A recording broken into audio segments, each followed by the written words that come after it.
Doctor, buenas noches con todos los presentes. Continuando con las actividades de Expoino, el día de hoy tenemos el tema desarrollo embriológico y fetal de la órbita a cargo de la doctora Claudia Paola Maldonado Correa con el asesoramiento del doctor José Velasco Story. Adelante, Claudia. Buenas noches con todos. Mi nombre es Claudia Maldonado Correa, soy médico residente de primer año del Instituto Nacional de Oftalmología y en esta oportunidad les voy a presentar el tema titulado Desarrollo embriológico y fetal de la órbita. Este tema forma parte del segmento de embriología del curso de Fundamentos de la Oftalmología del INO y ya estamos entrando a la recta final. Ya hemos visto la embriología de las estructuras oculares y ahora vamos a pasar a hablar de la órbita. Cabe mencionar que generalmente los libros de texto hacen una mención muy breve del desarrollo embriológico de la órbita, pero en los últimos años, gracias a los avances tecnológicos, se tiene un panorama más claro de cuál es la secuencia de formación de los huesos orbitarios y también de los tejidos perioculares. El día de hoy nos vamos a abocar a la órbita. Entonces, como objetivos de la ponencia están, en primer lugar, vamos a recordar las características anatómicas principales de la órbita. Como segundo objetivo, recordar algunos aspectos embriológicos generales para poder orientarnos. Como tercer objetivo, vamos a reconocer el origen embriológico de la órbita, su secuencia de formación y vamos a tener en cuenta también el proceso de frontalización de los ojos. Y como cuarto objetivo, nos vamos a plantear correlacionar la embriología de la órbita con malformaciones características. Entonces vamos a empezar haciendo el recuerdo anatómico, mencionando que la órbita es una cavidad que tiene un volumen más o menos de 30 centímetros cúbicos y cuyo objetivo va a ser proteger el globo ocular. Está formado por 7 huesos, el hueso frontal, el hueso maxilar, el cigomático, el esfenoides, el etmoides, el lagrimal y el palatino. Estos huesos van a formar rebordes, van a formar las paredes de la órbita y también van a formar fisuras y canales por donde van a pasar estructuras vasculares y nerviosas. Entonces, en el techo de la órbita va a estar formado por el hueso frontal y por el ala menor del esfenoides. La cara interna de la órbita va a estar formado por 4 huesos, por el hueso etmoides, que va a representar la mayor proporción de esta cara, por el hueso lagrimal, el palatino y por el proceso frontal del maxilar. El piso, por su parte, va a estar formado por el hueso maxilar y por el hueso cigomático, mientras que la pared lateral va a estar formada por el ala mayor del esfenoides y por el cigomático. Ahora, entre las dos alas del esfenoides vamos a tener que existe una fisura. Esta fisura se llama fisura orbitaria superior y entre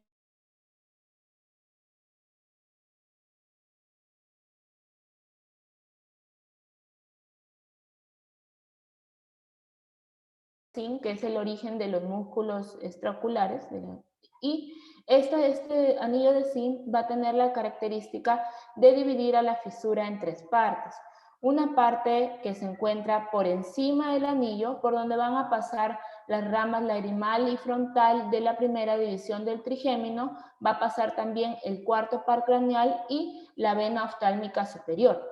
Una porción que pasa por dentro, una porción de la fisura orbitaria superior que pasa por dentro del anillo de Zinc, y esta porción también va a estar paralela al conducto óptico que también va a estar englobado en este anillo, y por aquí en la fisura va a pasar la división superior e inferior del tercer par craneal, va a pasar la rama nasociliar de la primera división del trigémino y va a pasar el par craneal 6.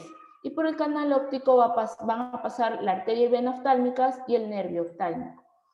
El nervio óptico, perdón. Por debajo de la fisura orbitaria, por debajo del anillo de Zinc, en la fisura orbitaria superior, puede pasar la vena oftálmica inferior.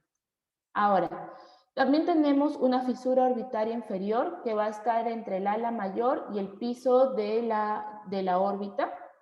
Y por aquí van a pasar la segunda y tercera división del trigémino, puede pasar en algunas variedades anatómicas la vena oftálmica inferior, y como característica es que esta fisura va a dividir a la órbita de la fosa pterigopalatina e infratemporal.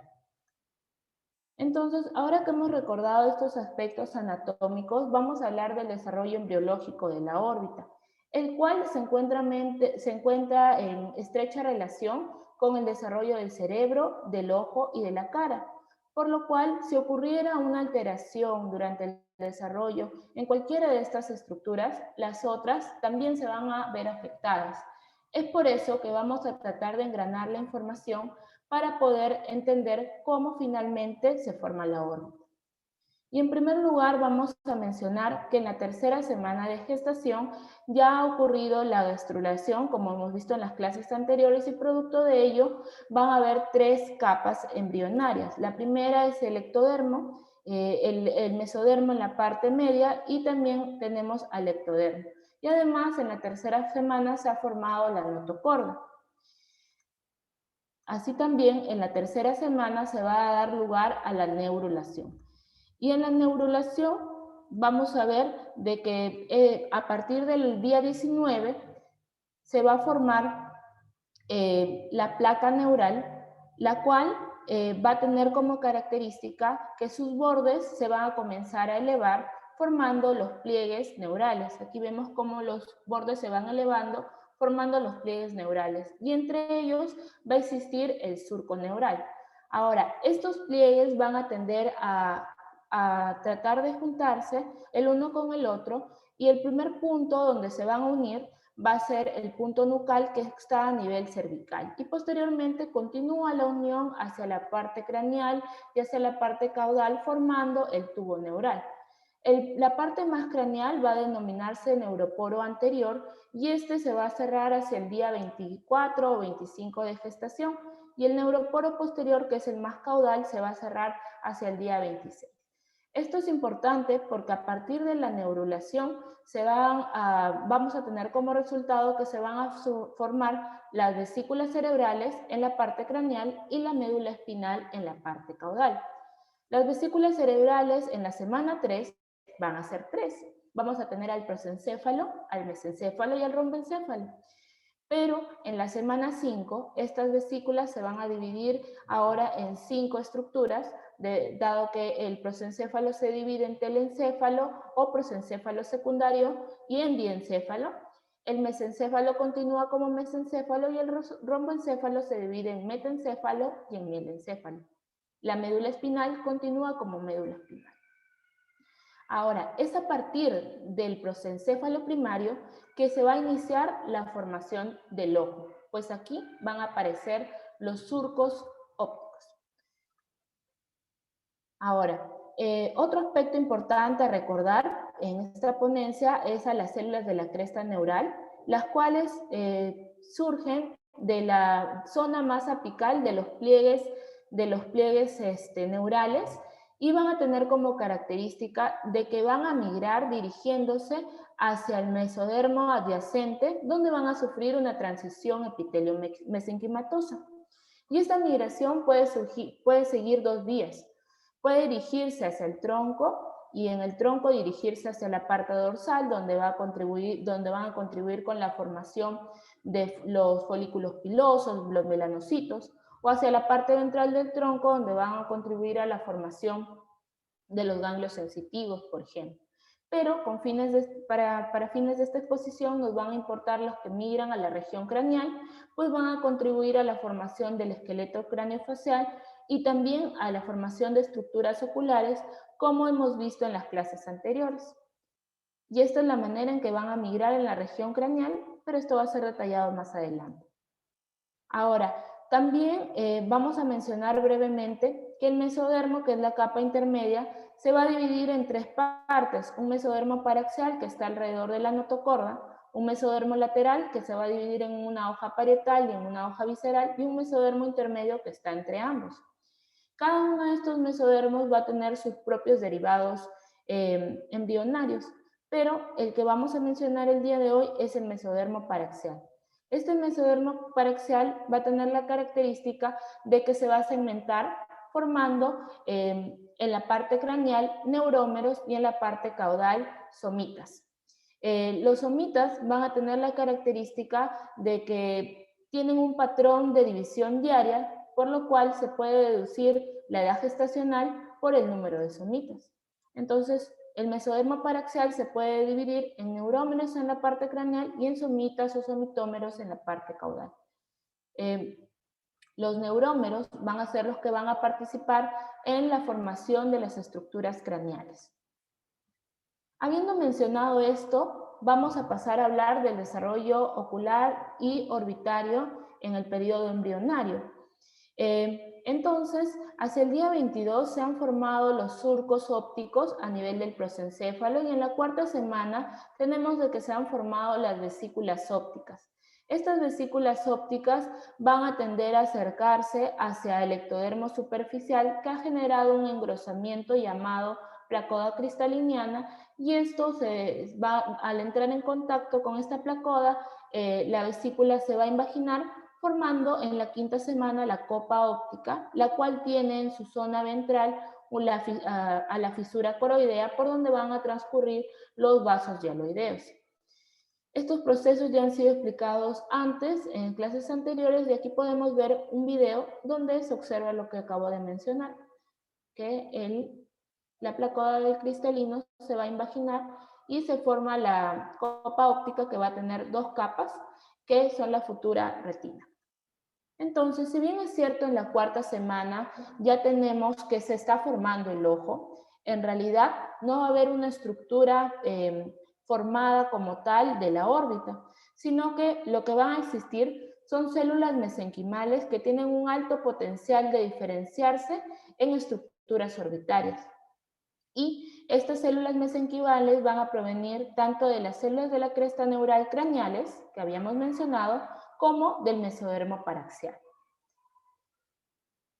Y en la cuarta semana se va a dar las corrientes migratorias de las células de la cresta neural craneales, que había quedado pendiente explicar, de tal modo que estas células se van a organizar en tres poblaciones, aquellas prosencefálicas, particularmente diencefálicas, las mesencefálicas y las romboencefálicas, de acuerdo a las vesículas cerebrales. Y van a generar, por lo tanto, diferentes estructuras. Tal es el caso que las células de la cresta neural diencefálicas van a migrar alrededor de la vesícula óptica, contribuyendo a la formación tanto del ojo como de la frente, de la nariz y de la órbita.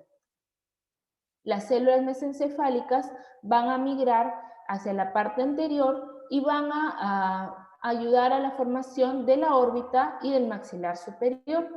Y las romboencefálicas, por su parte, van a tender a dividirse en los llamados neurómeros, los cuales en el ser humano son 7, pero en algunas especies animales pueden ser hasta 8. Y estas células que están en los rombómeros se van a dirigir hacia los arcos faringios que se encuentran en esta parte. De tal manera que los rombómeros 1, 2 y 3 se dirigen hacia el primer arco faringio, los que se encuentran en el 4 y el 5 hacia el segundo arco faringio, y los rombómeros 6 y 7 se van a dirigir hacia los otros arcos faringios. Ahora,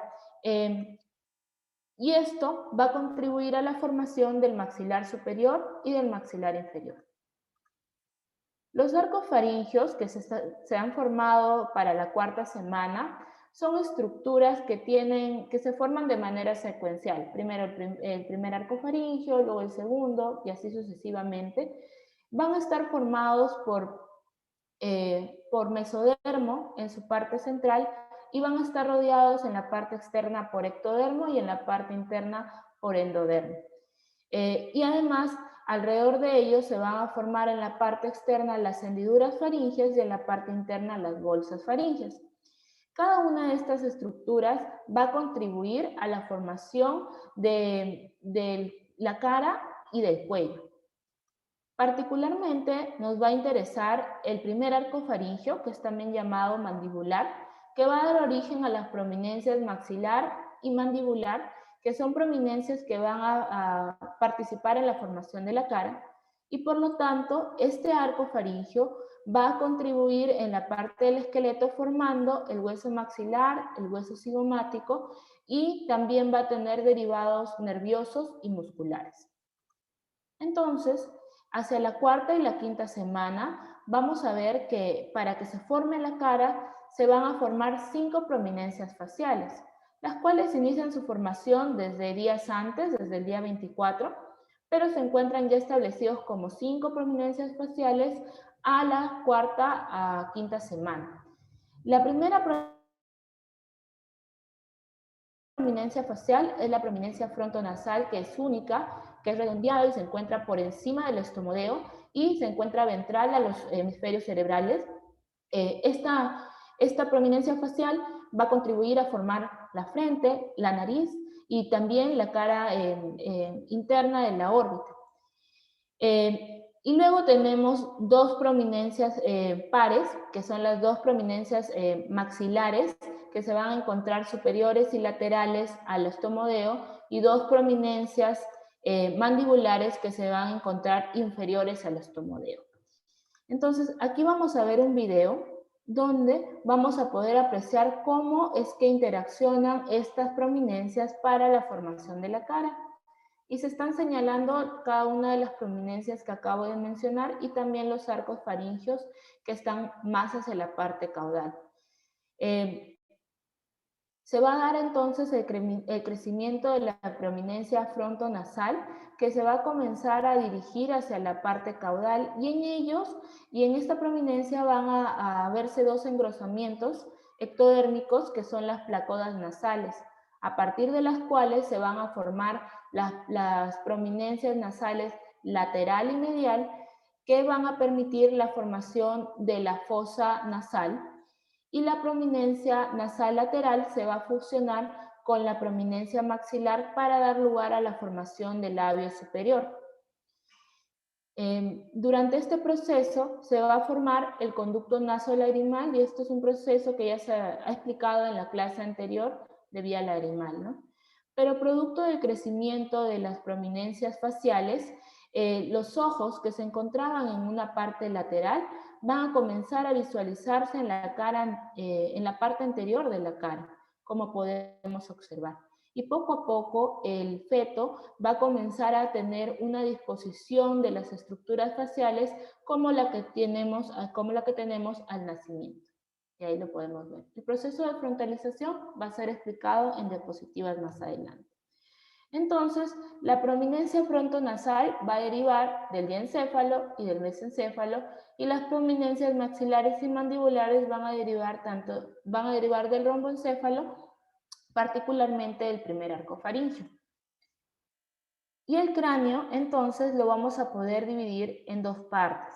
Una parte anterior, que se va a llamar viscerocráneo, y va a dar lugar a la formación de la cara, y un cráneo posterior que se llaman también neurocráneo, y va a dar lugar a la calota, o los huesos posteriores del cráneo. Estos van a derivar, el viscerocráneo se dice que va a derivar predominantemente de las células de la cresta neural, y el neurocráneo va a derivar del mesodermo paraxial. Debido a que la órbita forma parte del viscerocráneo, deriva predominantemente de las células de la cresta neural. Hacia la sexta semana de gestación ya va a comenzar la osificación de los huesos orbitales, formándose primero pequeñas zonas osificadas que van a estar rodeadas por grandes zonas sin osificar.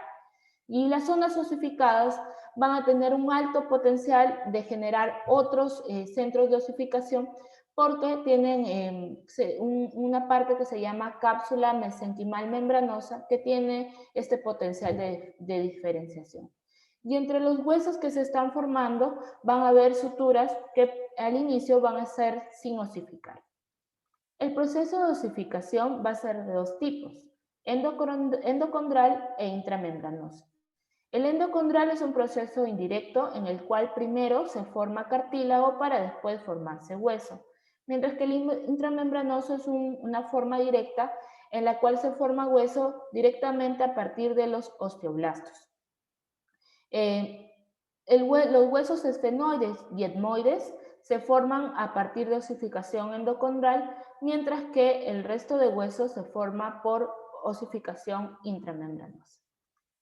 Y es en la semana 6 que va a aparecer el primer hueso, que va a ser el maxilar, apareciendo de esta manera algunos centros de osificación. Y hacia la semana 8 vamos a ver de que va a comenzar la osificación del hueso frontal, la cual va a iniciar desde los bordes lateral y medial hacia la zona central del hueso, del reborde orbitario superior, y luego se va a dirigir hacia la parte más posterior. Además, vamos a ver de que el ala menor del esfenoides va a comenzar su osificación presentando un primer centro de osificación que se va a ubicar hacia la parte lateral. Así como también va a iniciar la osificación del hueso cigomático y del hueso palatino. El hueso etmoidal, por su parte, va a desarrollar un precursor etmoidal que va a ser cartilaginoso y cuya función principal va a ser proteger al globo ocular en formación en esta zona, que es la cara medial de la órbita, y separarlo pues del cerebro que también se está formando. Ahora, habíamos mencionado al inicio de la ponencia que la fisura orbitaria inferior es la que se va a encargar de dividir a la órbita de la fosa pterigopalatina e infratemporal, pero para la 8ª semana de gestación no vamos a tener esta fisura formada. Es por ello que va a surgir una estructura muscular llamado músculo orbitario primordial de Müller, cuya función principal va a ser dividir a la órbita de las fosas que acabo de mencionar. Hacia la semana 10 de gestación, el hueso frontal se encuentra claramente osificado, sobre todo en su parte medial, y el ala mayor del esfenoides va a iniciar un proceso de osificación endocondral, formando un cartílago que va a tener como característica que va a generarse dos placas, una lagrimal que va a encontrarse en relación a la futura glándula lagrimal y otra orbital. Además, como ya tenemos un primordio, digámoslo así, del ala mayor y menor del esfenoides, va a haber una sutura esfenofrontal que va a ser de característica membranosa y que va a ocupar gran área del techo como de la cara lateral de la órbita. Además, el precursor etmoidal va a comenzar a regresionar casi por completo. Y el músculo orbitario de Müller va a volverse ahora una placa muscular bien desarrollada. Hacia la semana 13 de gestación vamos a ver de que en el hueso frontal va a aparecer la fosa troclear, por donde se va a ubicar la tróclea, que va a permitir que se haga la colea del músculo oblicuo superior, y se menciona que esta tróclea no se sabe exactamente de dónde deriva, si deriva de la órbita o si deriva de la esclera, ya que se ha visto de que al nacimiento la tróclea tiene una fuerte adherencia a la esclera, entonces no se ha podido dilucidar de dónde proviene. Hacia la semana 14 vamos a ver que tanto el ala mayor como el ala menor del esfenoides van a tener dos centros de osificación. En el caso del ala menor va a ser, primero se formó, como habíamos mencionado, el centro de osificación lateral y luego el centro de osificación medial se formará en la semana 14. Y en el ala mayor del esfenoide ocurre lo contrario, se forma primero el medial y después el lateral. Hacia la semana 16 de la gestación, en el ala menor del esfenoides se han unido los centros de osificación y han crecido.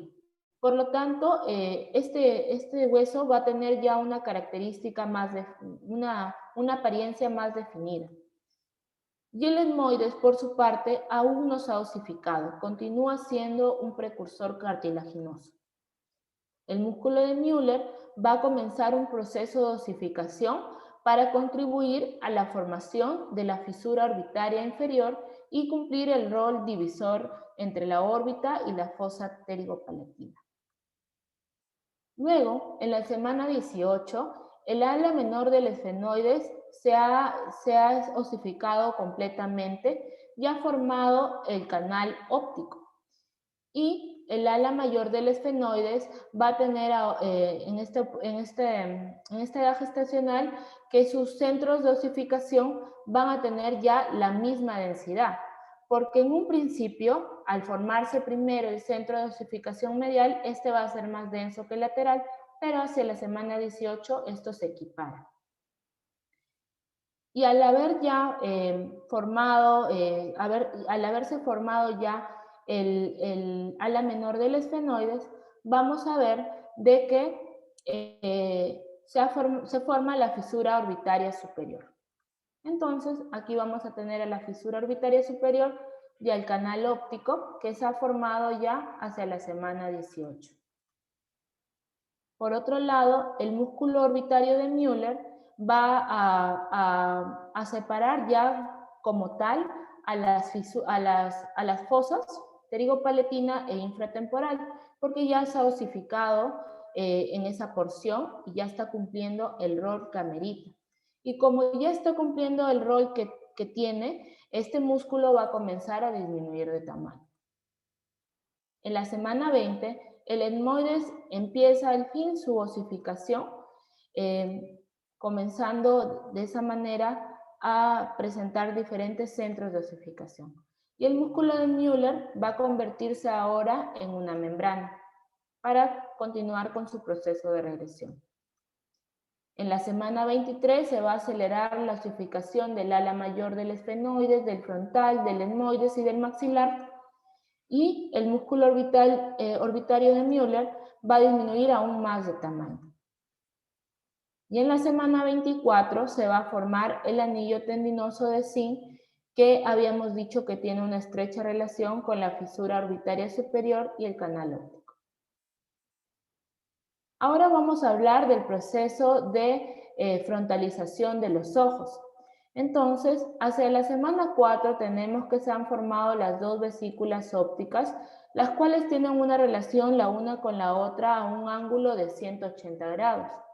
Pero a partir de la semana 5, debido a que ya inicia el desarrollo de la cara por el crecimiento de las prominencias faciales, vamos a ver de que estas estructuras oculares en crecimiento van a dirigirse hacia la parte anterior.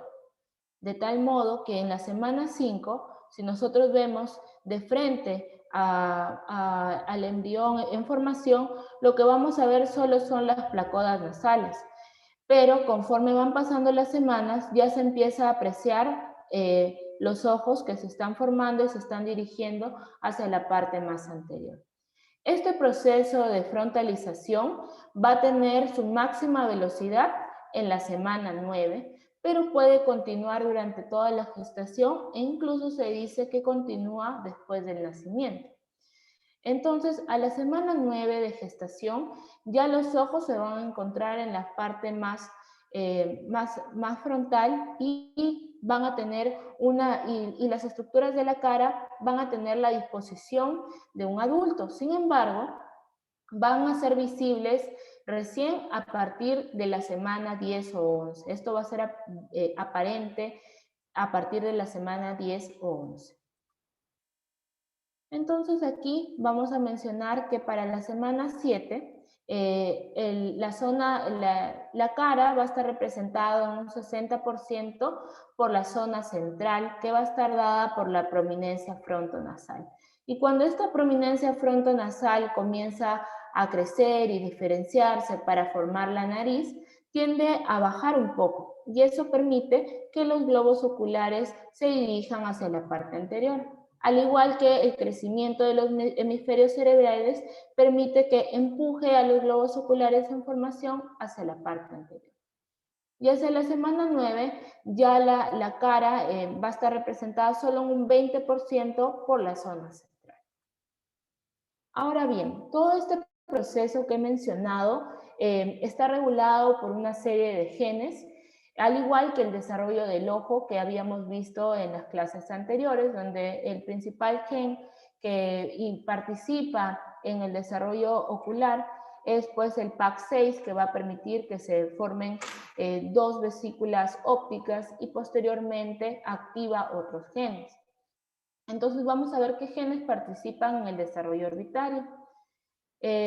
Entonces, hay algunos genes que van a participar directamente en la migración de las células de la cresta neural craneales donde vamos a tener al gen HOX, el cual se va a expresar de manera diferente en las diferentes vesículas cerebrales, de tal manera que a partir del segundo arco faríngeo derivado del romboencéfalo, se va a expresar el HOX como positivo. Y por encima de esto, es decir, en el diencéfalo, en el mesencéfalo y en los rombómeros que van hacia el primer arco faríngeo, se va a expresar como negativo.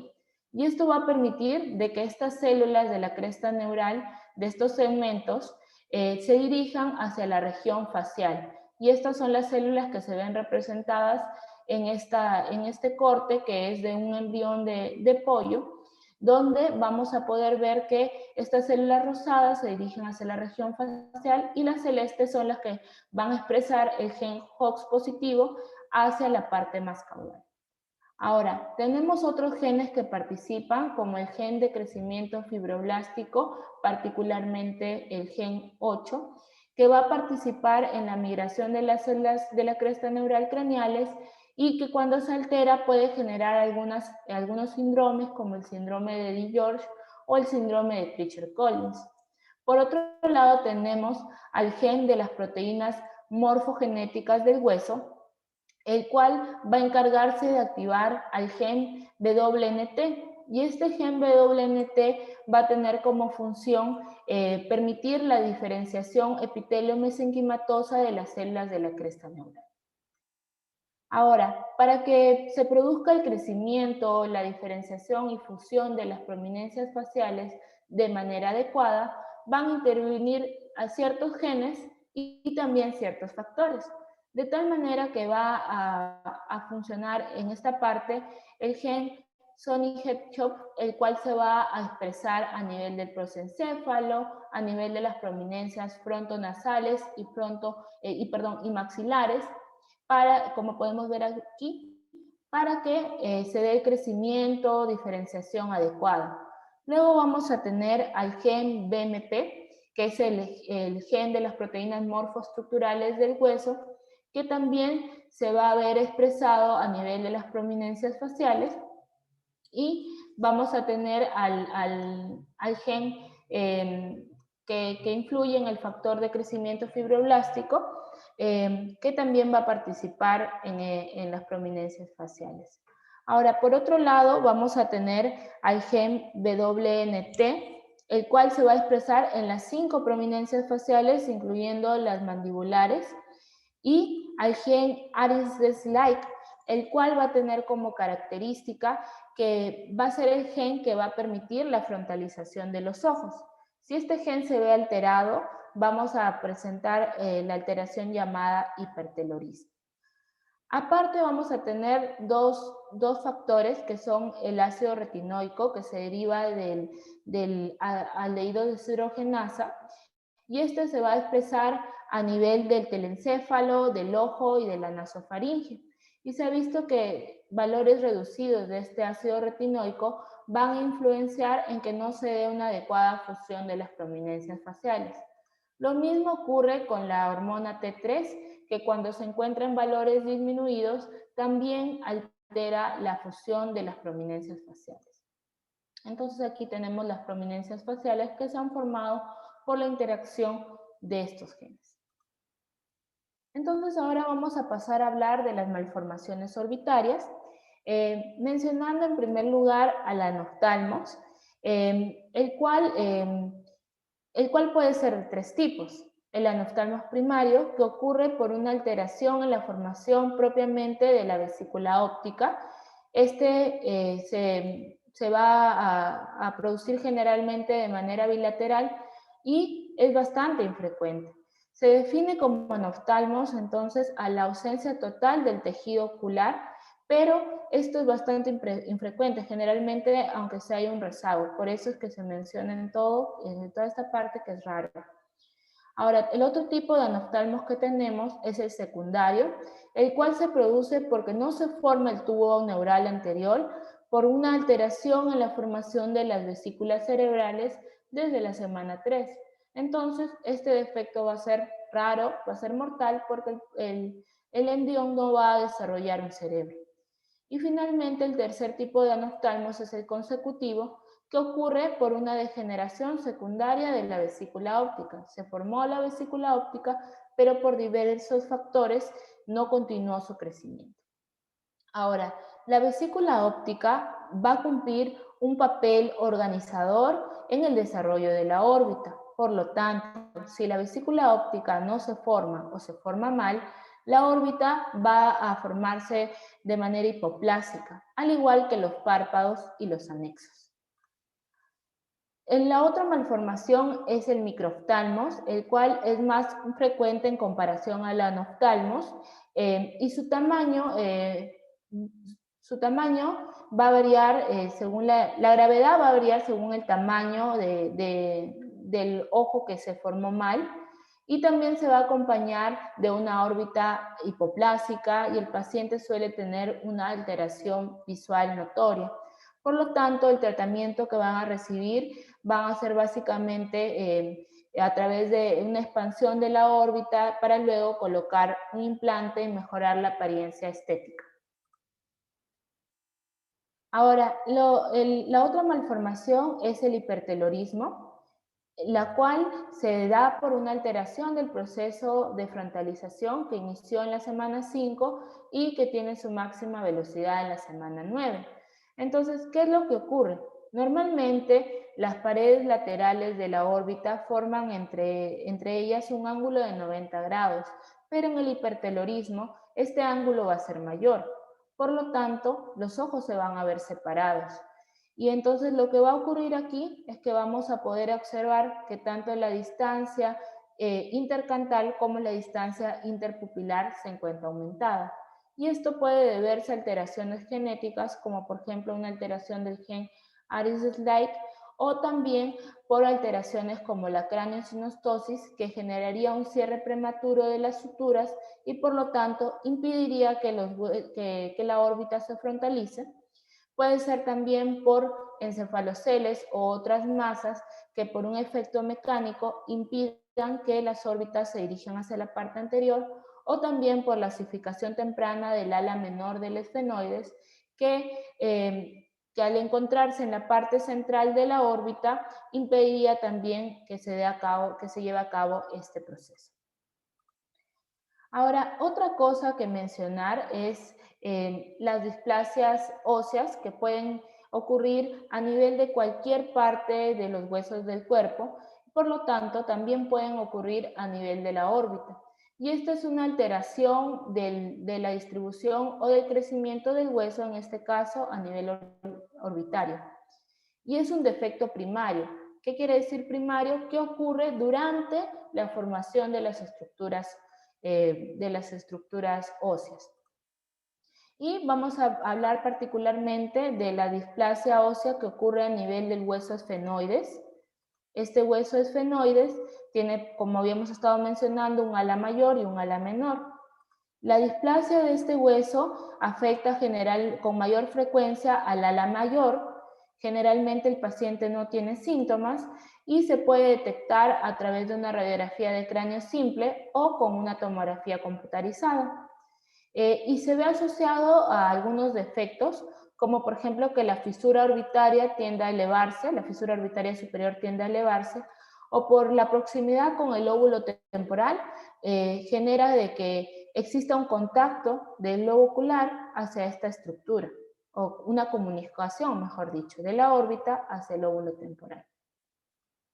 Y aunque se puede presentar de manera aislada, en un 50% de los casos se asocia a neurofibromatosis tipo 1, la cual es una alteración genética que tiende a generar tumores con un componente nervioso y particularmente, si bien es cierto, puede generar una displasia del esfenoides de manera primaria, también puede generar una alteración del esfenoides secundaria a un neurofibroma plexiforme, como podemos ver en este corte de una tomografía, donde un neurofibroma plexiforme está erosionando la cara lateral de la órbita. Y finalmente vamos a hablar de las hendiduras craneofaciales, las cuales se deben a una detención del desarrollo por una migración aberrante de las células de la cresta neural craneales o por una fusión alterada de las prominencias faciales. Y estas hendiduras faciales pueden ser de dos tipos, pueden ser de tejidos blandos o de tejidos óseos. Las de tejidos blandos se ubican a nivel de los párpados y también a nivel de los labios, y las de tejidos óseos se ubican a nivel de la órbita o del maxilar. Un ejemplo de esto es la disostosis de Treacher-Collins-Franceschetti, en la cual existen alteraciones orbitarias, alteraciones a nivel auricular, a nivel mentoniano y nasal. Y una de las características de este síndrome es que las hendiduras palpebrales van a estar dirigidas hacia abajo. Vamos a ver de que pueden también existir hendiduras a nivel del párpado inferior y también soluciones de continuidad a nivel orbital. Ahora, por otro lado, tenemos que producto de que existan estas hendiduras, pueden producirse herniaciones del tejido cerebral, las cuales van a ser más frecuentes que se presenten en la parte anterior de la órbita, pero también pueden existir algunas herniaciones en la parte posterior. Aquellas que se ubican en la parte anterior de la órbita van a ubicarse generalmente a nivel del canto medial y por lo tanto van a tender a empujar al globo ocular hacia la parte externa e inferior, mientras que las que se encuentran en la parte posterior tienden a empujar al globo ocular hacia la parte frontal. Ahora, si esta herniación del tejido cerebral comprime la parte del polo posterior del globo ocular, puede comprimir la papila óptica y con ello generar la papila de Morning Glory por la flor que lleva este mismo nombre que tiene una disposición similar. Otro de los defectos puede ser la craneosinostosis, que como habíamos dicho es el cierre prematuro de las suturas craneales, y estas craneosinostosis generalmente se acompañan de hipertelorismo, de proptosis, y pueden cursar también con hipertensión intracraniana porque el contenido cerebral sigue creciendo y pues ya no hay espacio para que se expanda. Un ejemplo de estas craneosinostosis es el síndrome de Cruzón, donde vemos que esta paciente tiene este síndrome y vemos pues los ojos separados, hay proptosis. Estos niños suelen tener también trastornos como retraso mental, sordera, pueden tener trastornos neurológicos como convulsiones, por lo cual los pacientes que llegan a tener hendiduras craneofaciales van a meritar de un manejo multidisciplinario e incluso pueden requerir cirugías osteoplásticas para mejorar la parte estética. Entonces, como conclusiones de la ponencia de hoy, vamos a tener en primer lugar que los huesos de la órbita se originan de las células de la cresta neural craneales, que la osificación de los huesos orbitarios es intramembranosa, salvo para el hueso esfenoides y el etmoides, donde este proceso es endocondral.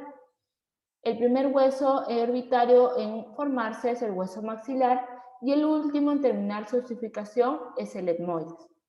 Además, el proceso de frontalización de los ojos ocurre a partir de la quinta semana, alcanza su pico en la semana 9 y luego continúa a menor velocidad incluso hasta después del nacimiento. Y como quinta conclusión tenemos que existe una relación estrecha entre la formación del ojo, el cerebro, la órbita y la cara. Y si existiera alguna alteración en el proceso de desarrollo de alguna de estas estructuras, es probable que las otras se vean afectadas. Muchas gracias. Excelente exposición, doctora, muy clara. Doctor Velasco, ¿algún aporte? Bueno, en realidad es un tema muy interesante, pocas veces visto en exposiciones. Ya, la última conclusión que menciona Claudia es muy válida, ¿no? El desarrollo de la órbita, del ojo, de los anexos, pues todas van de la mano, ¿no? Por eso es que vemos estas alteraciones comúnmente o con regularidad en el hino, ¿no? Y el tratamiento no es sencillo, pues, ¿no? Porque si se dan cuenta, comienzan a partir de la quinta, novena semana de vida, pues, ¿no? Entonces, ir contra esto no es sencillo muchas veces, ¿no? El tratamiento, por ejemplo, para pacientes que están con anoftalmia o pacientes con microftalmia y una órbita poco desarrollada es compleja, pues, ¿no? Más aún si está comprometido el tejido blando. La charla ha sido muy buena. Claudia, la verdad te felicito porque no es un tema muy sencillo. Hay mucha correlación entre la parte orbitaria con la parte neurológica y lo has hecho muy didáctica y de verdad te felicito de corazón. Muy buena tu Gracias. charla. Gracias. Excelente, doctora. Había una pregunta en el chat, pero ya el doctor lo contestó. Era si la contracción del músculo orbitario tiene alguna función. Establece el límite entre las fosas debido a que no existe una fisura orbitaria inferior. Ninguna otra pregunta.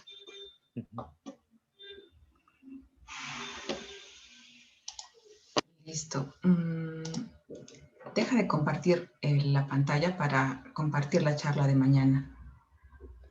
Tenía unas Hay una, preguntas sí, para Las que... preguntas. sí, Ajá. pasa las preguntas que están muy buenas también.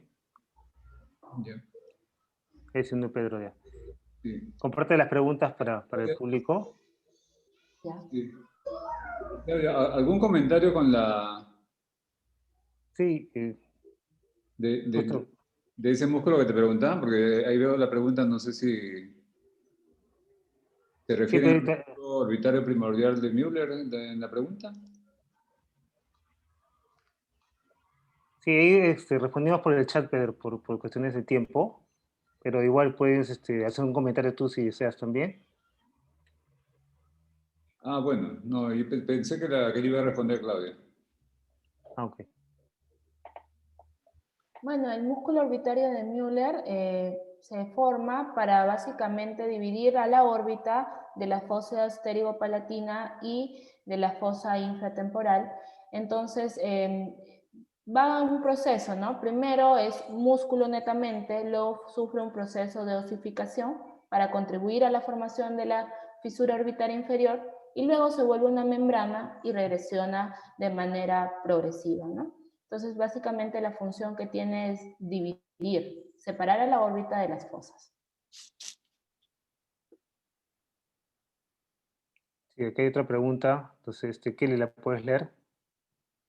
Es más que todo un aporte, creo. Dice, las vías que estudia la genética en la formación de la órbita y las estructuras mencionadas en la exposición también tienen implicancia en la clínica. Por ejemplo, la vía de Hedgehog implicada en el tumor más frecuente del ser humano, el vaso celular. Sí, de acuerdo. Sí, Entonces, es un las aporte. preguntas pasamos. Sí, pasa las preguntas. Entonces, vamos a pasar algunas preguntas, son 4 básicamente. La primera pregunta, a ver si mis compañeras me pueden ayudar respondiéndolas. ¿Van a hacer votación? ¿Van a querer que hagan votación? No, porque las tenemos también. Sí, para que sean por votación. Sí, está en votación, Pedro.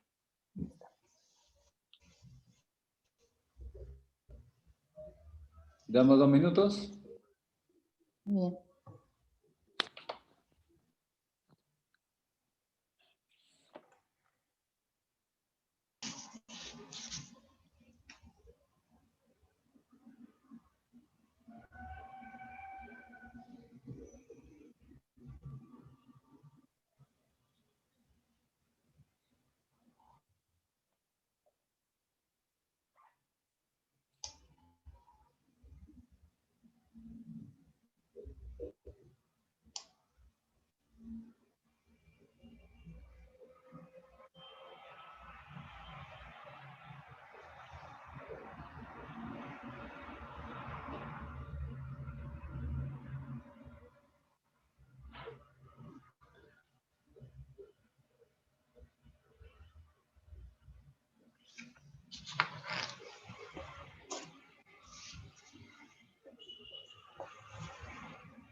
Creo que ya lo terminamos, ¿no? Ya más de 2 minutos, sí.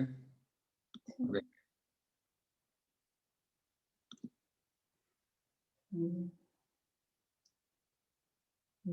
Entonces, ha habido cierto porcentaje de error. Vamos a pasar a desarrollar las preguntas para ver cuál ha sido finalmente la respuesta correcta. ¿Bien?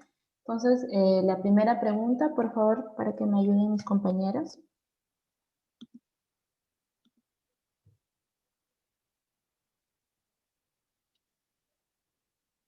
Buenas noches. La primera pregunta dice, ¿cuál es el origen embriológico de la órbita? En este caso sería la clave C, células de la cresta neural craneales. Bien, la respuesta es correcta. Habíamos dicho que las encargadas principalmente eran estas células y que estas a su vez se dividían en 3 poblaciones celulares, que eran las diencefálicas, las mesencefálicas y las romboencefálicas. Ahora vamos a pasar ya a la siguiente pregunta.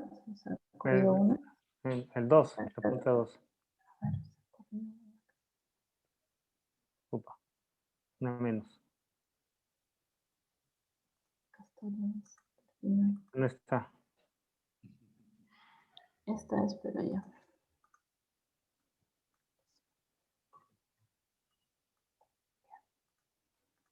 Ya, la pregunta 2.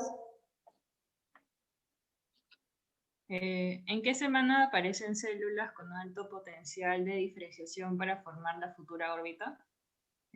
A las 4 semanas. Bien, la respuesta es correcta. Como ya he mencionado, si bien es cierta, la 4ª semana se está formando ya el futuro ojo. En realidad no hay ninguna estructura de la órbita, pero tenemos células con un alto potencial para diferenciarse. Y el primer hueso va a aparecer todavía de una manera más posterior. Ahora vamos a ver aquí, vamos a ver. Ya. Ay, perdón. Ya, la pregunta número 3. Buenas noches con todos. La pregunta 3 dice, ¿cuál es el primer hueso orbitario en iniciar su formación? La respuesta será maxilar. Así es, el primer hueso en iniciar su formación, su osificación, es el hueso maxilar a partir de la semana 6. Y este hueso va a tener característicamente una osificación intramembranosa. Y la última pregunta. Buenas noches con todos. La pregunta 4 dice, ¿cuándo inicia la frontalización de los ojos? La clave sería B, 5 semanas. Así es, la frontalización de los ojos, como se ha recalcado, inicia en la semana 5, tiene su máximo pico de velocidad a la semana 9 y posteriormente continúa incluso hasta la vida, hasta después del nacimiento. Bien, esas han sido todas las preguntas que he preparado. Agradeciendo a todos su atención y nuevamente, Claudia, felicitaciones. El día de mañana continuamos con la charla. ¿Me dejas compartir la...? Sí, ahora.